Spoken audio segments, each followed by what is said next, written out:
the emergency war powers that were given to Baby Bush and Woodrow Wilson, it eventually turned out to an outright war. So you give them permission to go to war, they're going to go to war. That's what happened, okay? With Woodrow Wilson, World War I, the Federal Reserve, don't trust these bastards. Give them an inch, they'll take it, into an empire. Now, the Kansas City Fed did a survey, and they found out that 40% of oil and natural gas producers face insolvency, bankruptcy. They're going to go down. 40% of all the oil and natural gas producers in America, or at least in the region of the Kansas City Fed, which includes Colorado and Kansas and other states, but the 40% are going to go bankrupt within a year if, and only if, West Texas intermediate crude oil prices remain near $30 a barrel. So even though the consumer, we get, these nice cheap gas prices, when it comes to the oil and gas producers, natural gas producers of America, well, they got to pay Americans $30 an hour and shit. So 36% are going to be insolvent if West Texas intermediate crude oil prices go up to $40 a barrel. So even if the oil goes up another $10 per barrel, you're still going to have 36% of all the oil and natural gas producers in the Kansas City Fed District. It's going to go under. It's going to go bankrupt. It's going to go insolvent. So the Kansas City Fed, it serves crude-dependent Oklahoma, Wyoming, and northern New Mexico. So oil and natural gas is huge for Oklahoma, Wyoming, and northern New Mexico. There's oil and natural gas in Colorado, too. In Kansas, I'm sure they got. The oil field is generally highly leveraged, and these commodity prices will not sustain the bulk of the firms in the industry. So that's interesting. The oil field in America, generally highly leveraged. Leveraged? Why are we leveraging our own oil fields? Leverage with what? We're cheating. The whole idea of the free market is that, the best producers and the best capitalists and best companies are the ones, right? Dog eat dog. So it's the will of the jungle, right? The social Darwinism. So I'm going to look up insolvency, because I'm pretty sure it's bankruptcy. Just to make the state of being insolvent, inability to pay one's debts. Oh, we're bankrupt. They are, negative more than positive. So, this is terrible for the gas, oil and natural gas producers. But like I said, it's good for the consumer that gas is at what, $2 a gallon now? Which I used to get mad if it was over $1 a gallon, but it's $2 now, so it's back to being somewhat reasonable. God, every time I go to the fucking pumps, I'm pissed. $2.78? Are you kidding me? $3? What in the fuck is going on? Prices in oil dropped because of the coronavirus and because of the Saudi Arabia-Russian price war. So Saudi Arabia, Russia, they got a price war, so that's why, our gasoline is cheap as fuck. So thanks, Russia. If Russia wasn't engaged in the Saudi, then we wouldn't benefit from it. And coronavirus, right? People are pissed off, so why make them more pissed off? Give them the gasoline at a decent rate, and it should show you that they've been charging $3 this whole time. They could have been charging $2 and been doing fine. In March alone, crude oil dropped 54%, which is the worst monthly decline in human history. Exxon output to rise despite cost cutting. U.S. is expected to become an oil importer in 2020. So we aren't, they're producers. We're not producing oil very good. We're not good at producing oil. And we're going to be importing most of our oil in 2020 because the rest of the world can produce and ship it over here cheaper than what we can.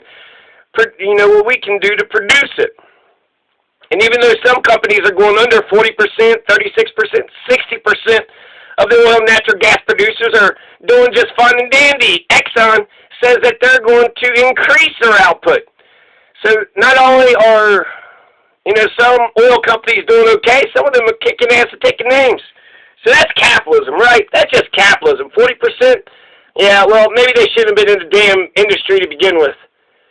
So this a quote by one of them is, "We cannot continue producing oil below the cost to produce it." Well, no shit, that's really bad economics.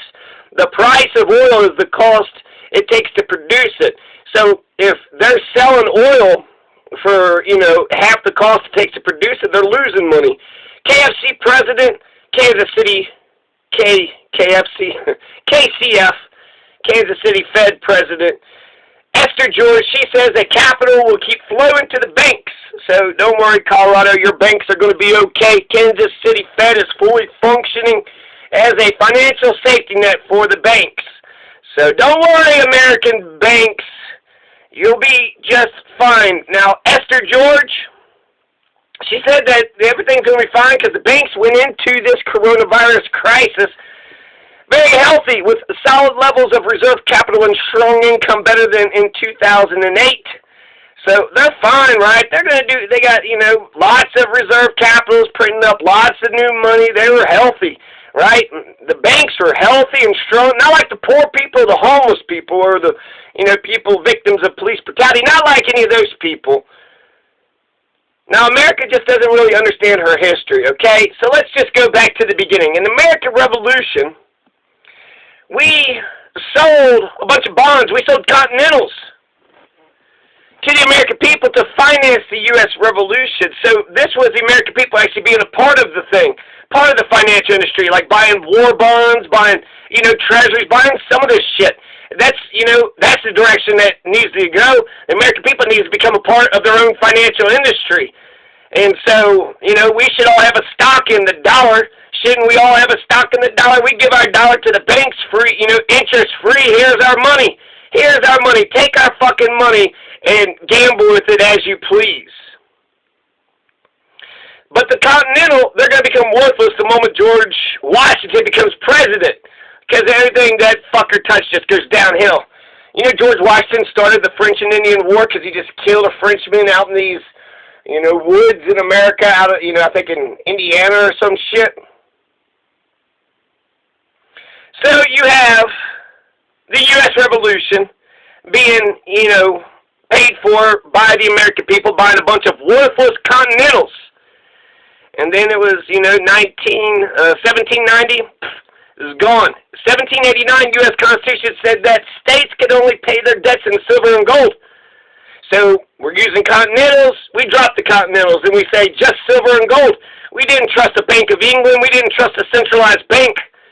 And then Abraham Lincoln, he's going to print the very first U.S. dollar called the demand note, the U.S. demand note, in 1861 and then 1862. So one was a demand note, then he just full on said this is a U.S. note. This is an American dollar.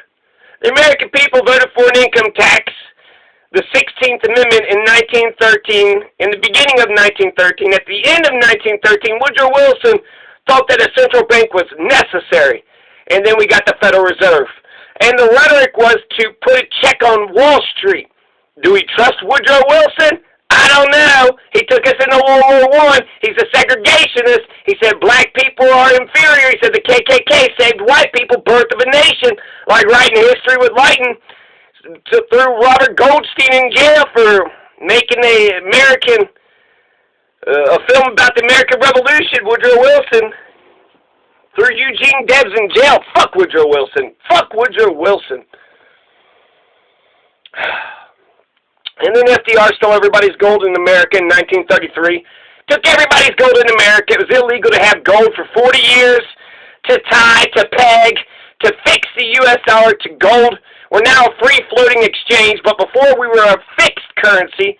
So the U.S. dollar is tied to gold for 40 years. In 1971, Nixon takes us off the gold standard, turns the Federal Reserve note into the free-floating fiat fiasco that we know today. So-called currency, the debt note, the fiat debt note, as Max Kaiser likes to say. So, what does all this mean? I don't know. Fuck you. Fuck this fucking bailout. This goddamn Wall Street bailout. You have... Ronald Reagan, there's 1,000 savings and loans banks that, failed during Ronald Reagan's era. Everything that FDR has done, the capitalists and the financial industry has been attacking it attacking the Fair Labor Standards Board and all these, you know, Wagner Act, all these things that labor won, the FDIC, Social Security, so much shit came out of the Great Depression. But for about 100 years, they've been attacking those institutions. So savings and loan, remember George Bailey, It's a Wonderful Life? This is when banks actually wanted the American people to do well. They wanted American people to get into the houses. That's good for the overall economy, so they're giving out mortgages. And this was good and great for everybody. Savings and loans kinds of banks are way better. We need a people's bank. We need a people's corporation, a people's bank, where you just put your money into it, and it just sits there, and then the people that put the money into it all vote how that money is invested. So, yeah. What does all this mean? Fuck that Wall Street bailout. Fuck the Wall Street bailout. There's not even any goddamn oversight this time. No oversight. So before we know that, you know, 8 banks, PNC Financial, AIG, Bank of America, all those banks, we know how much money they borrowed, how much money they paid back. Now we have no fucking clue. They're, you know, making commercial paper factories. They're making repurchase agreement factories. Just printing up American dollar bills all over the place. Not just for the banks in America and the Fed banks, the dirty dozen, but for foreign banks as well. The ECB, Bank of England, the Deutsche Bank. So when it comes to who's doing fine, hedge fund managers are doing fine. CEOs are doing fine. Boards of directors with bad governance are doing great. It's Main Street. It's the American people. It's the average American who are getting fucked. Homeless, poverty, you know, lower middle class. Most Americans are, 80% of Americans are working paycheck to paycheck, meaning they're just a couple paychecks from poverty or homelessness themselves, ourselves. And where's our fucking bailout? Where's our infinity liquidity power? They gave us $1,000 of our own money and then took $5,000 to $10,000 and gave it to them. What happened to all that money? Why didn't all that money go into our pockets? 96-0, and I heard AOC did not vote for it, so I don't know what's going on with that. Did AOC vote for it, or did she not? That's probably my next video. So, yeah. Again, the rich get richer, the poor get poorer. Same old fucking story. Yeah, the CARES Act, they care so fucking much. They don't care as a goddamn fuck. They cares not a goddamn fuck. They cares not at all. They cares. Shut the fuck up. Fuck you. So, 11:32 a.m., John Masters, Southern Colorado, Sunday, April 12th, 2020. We're 20 years into the millennium. Come on, America. Can't we do fucking better than this shit?